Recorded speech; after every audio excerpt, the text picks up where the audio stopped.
How often do you stop to say hello to a tree? In the spring, when the bird has built a nest in its arms?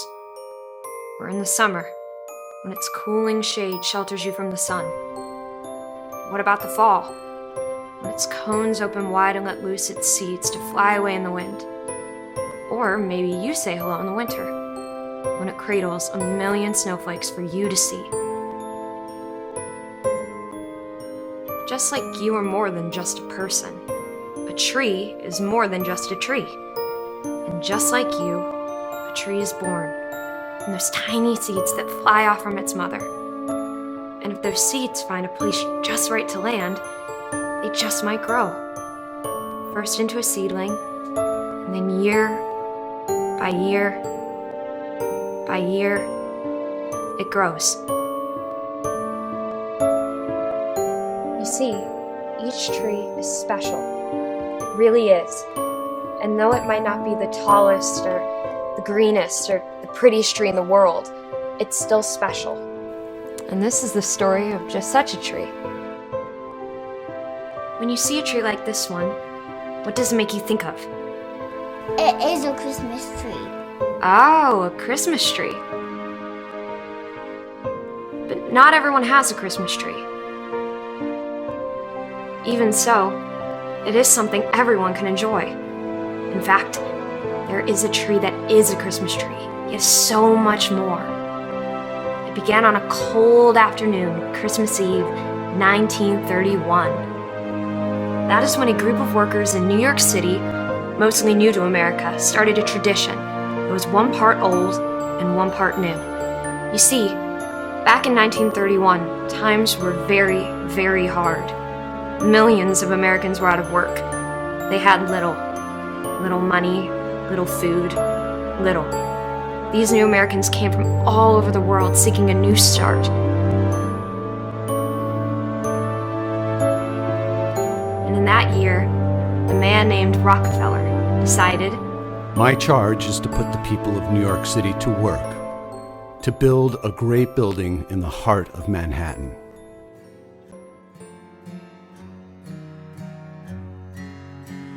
And so, he did just that. He hired thousands and thousands of people to help him. And on December 24th, Christmas Eve, a handful of those thankful workers whose families came from all over the world, Ireland, Italy, Poland, Germany, Scotland, countries in Africa, and many other places, they brought a single pine tree to their work site.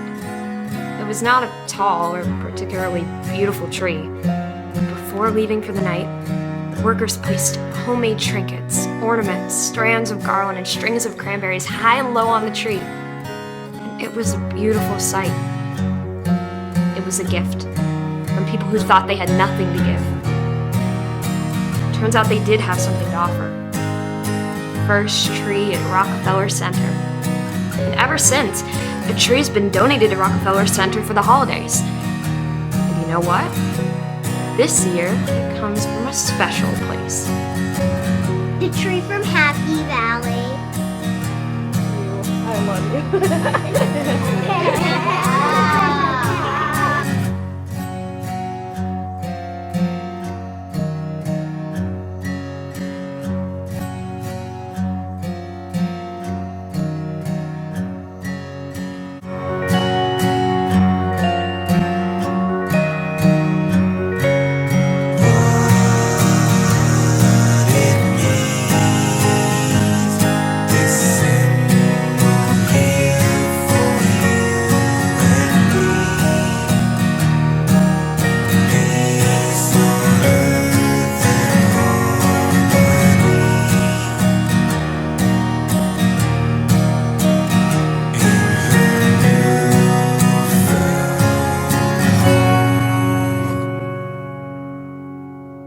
One day, it was chosen to make the greatest trip any tree could imagine, because this tree was picked out of billions of trees to stand in Rockefeller Center for millions and millions of people to see.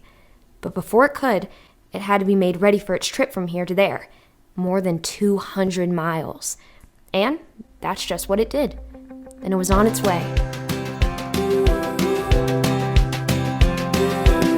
The night is young and so are we. There's nowhere else I want to be. But in this moment, your heart's beating, our eyes meeting, lost in each other. And this moment, yeah, born for this moment when love arrives. For this moment here inside. For this moment so intense, I can feel God's fingerprints. Yeah, I was born for this moment. Taste your lips, I breathe you in. Feel your breath and melt my skin. Here in this moment, the night's calling, stars are falling, sparkling the glitter of this moment. Yeah, born for this moment when love arrives. For this moment here inside. For this moment so intense, I can feel God's fingerprints. Yeah, I was born for this moment.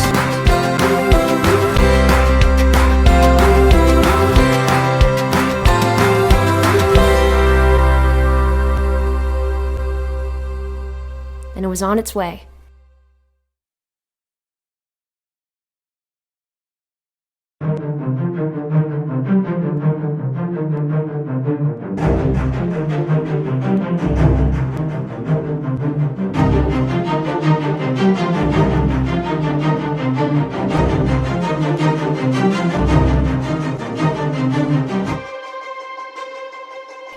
It crossed 3 states, traveled across a mighty bridge called the George Washington Bridge.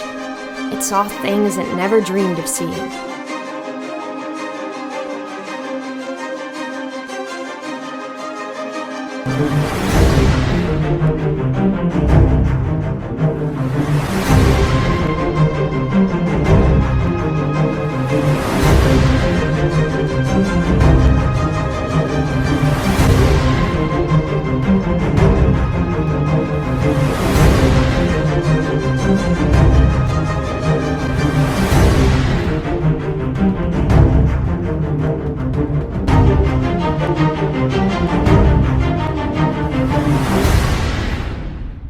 And then, one morning it arrived at Rockefeller Center in the heart of New York City.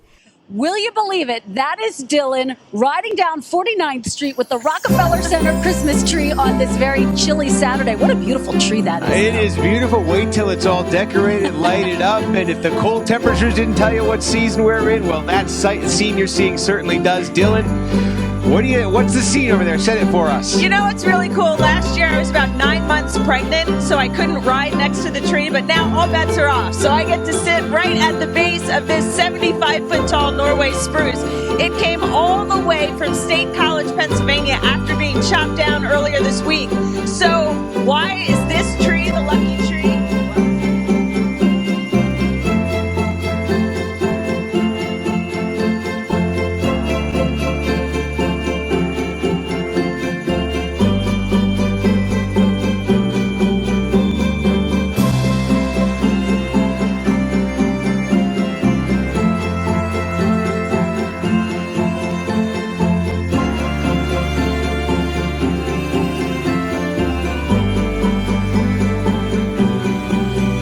Over the next several days, the tree was made ready.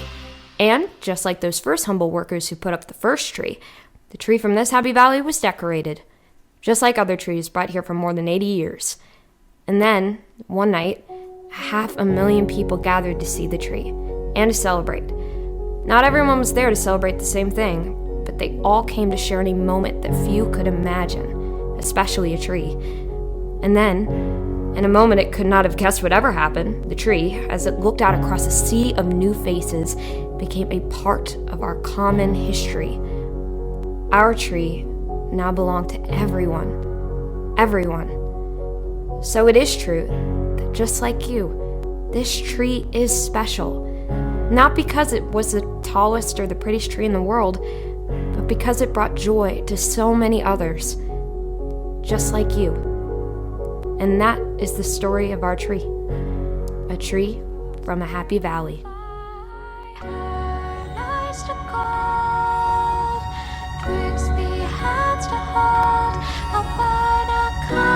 So